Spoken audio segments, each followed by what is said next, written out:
Hello friends, இன்றைக்கி வாங்க நம்ம வீட்டில் என்ன லஞ்சுன்னு சமைக்க போகிறோம். கீரை கடையல், கருணக்கிழங்கு வறுவல், சாதம். பாருங்கள், கீரை எப்படி வேக வைக்குதுன்னு நான் சொல்கிறேன். நிறையா வீட்டில் குக்கரில் வைப்பாங்க, அப்படி வைக்கக்கூடாதுங்க, அது சத்தெல்லாம் போயிடும். கீரை ஒரு 3 டம்ளர் தண்ணி வச்சு கொதிக்க வச்சுட்டு 3 தடவை கீரையை அலசி வச்சுக்கணும். நிறையா மருந்து போடுறாங்க.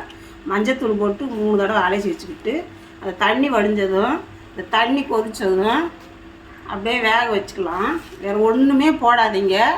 ஒரு 10 நிமிஷம் வேகணும். மூடி போடக்கூடாது. மூடாமல் இது நல்லா வேகட்டும்.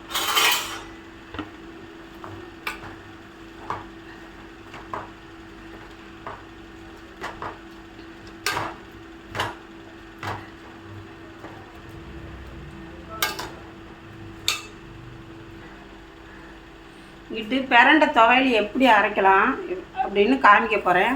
பாருங்கள், அடுப்பை பற்ற வச்சுக்கிட்டாச்சு. நல்லெண்ணெய் கொஞ்சமாக ஊற்றணுங்க. நல்லெண்ணெய் ஊற்றணும், அப்போ தான் நல்லாயிருக்கும். ஃபஸ்ட்டு இது பாருங்கள், கருப்பு உளுந்து தோலோடு எடுத்துக்கோங்க. அது ரொம்ப நல்லதுங்க எலும்புக்கு. அந்த உளுந்தை ஃபஸ்ட்டு போட்டுக்கலாம். ரொம்ப கருவு விடக்கூடாது. கொஞ்சம் இதுலேயே வடித்து எடுத்துருங்க. அதோட கொஞ்சம் கடலை பருப்புங்க.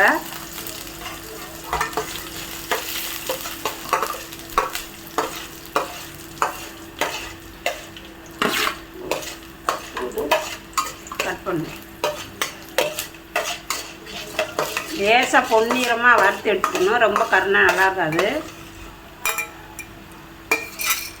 இதை வறுத்து எடுத்துக்கிட்டு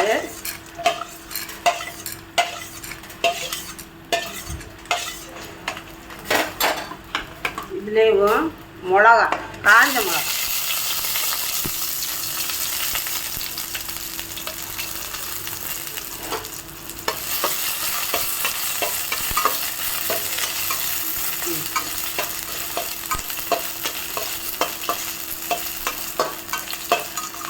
காஞ்ச மிளகா எடுத்துக்கலாம். அடுத்தது பூண்டு, சின்ன வெங்காயம் ஒரு 2, கொஞ்சம் கருவேப்பிலை, ஒரு அரை தக்காளி, கொஞ்சோண்டு தேங்காய், கொஞ்சமாக தேங்காய், கொஞ்சோண்டு புளி. பாருங்கள், புளி எடுத்து நல்லா வதக்கலாம்.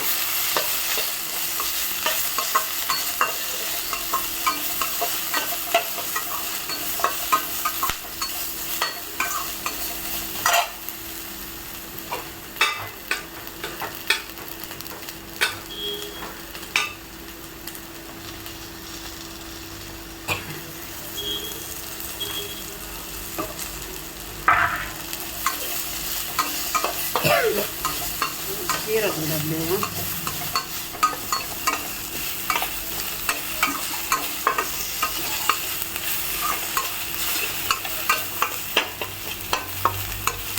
கொஞ்சம் ஜீரகம் போட்டுக்கலாம்.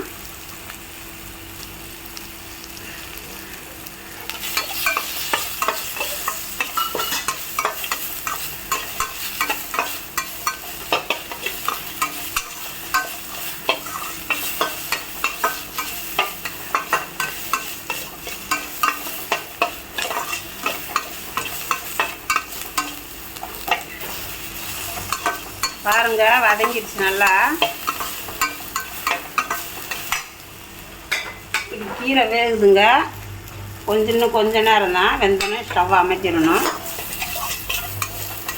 இது நல்லா வதங்கிடுச்சு. அடுத்து எடுத்துடலாம்.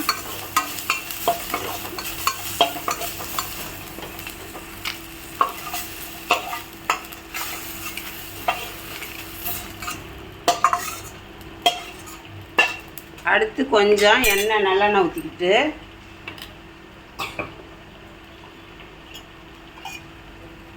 ஒரு 2 ஸ்பூன் ஊற்றிக்கலாம். இப்போ பிரண்டை நான் ஒரு கட்டு வாங்கினேன். அதில் கொஞ்சந்தே வந்துச்சு. மேலே மட்டும் பிச்சு எடுத்துகிட்டு நாரில் உள்ள ஃபுல்லாக நாராக இருக்கும். அதை எடுத்து கட் பண்ணி எடுத்துக்கோங்க. இந்த மாதிரி வரும். ஒரு கட்டுக்கு இவ்வளோ தாங்க வந்துச்சு. அதை அப்படியேவும் இந்த எண்ணெயில் போட்டுருங்க.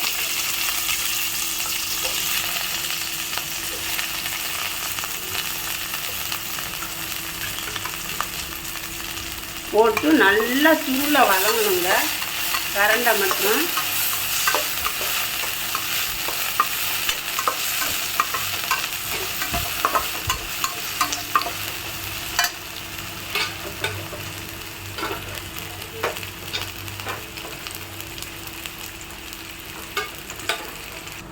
கீரை வெந்துருச்சுங்க. ஆஃப் பண்ணிடலாம். இதை கூடக்கூடாது, இப்படி பச்சையாக இருக்கணுங்க. மூடி வச்சா கலர் மாறிடும். அமர்த்திடலாம். ஃப்ரெண்ட்ஸ் பாருங்கள், நல்லா வதங்கிடுச்சு. இது ஸ்டவ்வை அமர்த்திட்டு கொத்தமல்லி தழை கொஞ்சம் அப்படியே போட்டுருங்க. இதில் அமர்த்திட்டு போட்டுருங்க. போட்டு 2 வதக்கிடுங்க. ஸ்டவ்வை அமர்த்திட்டு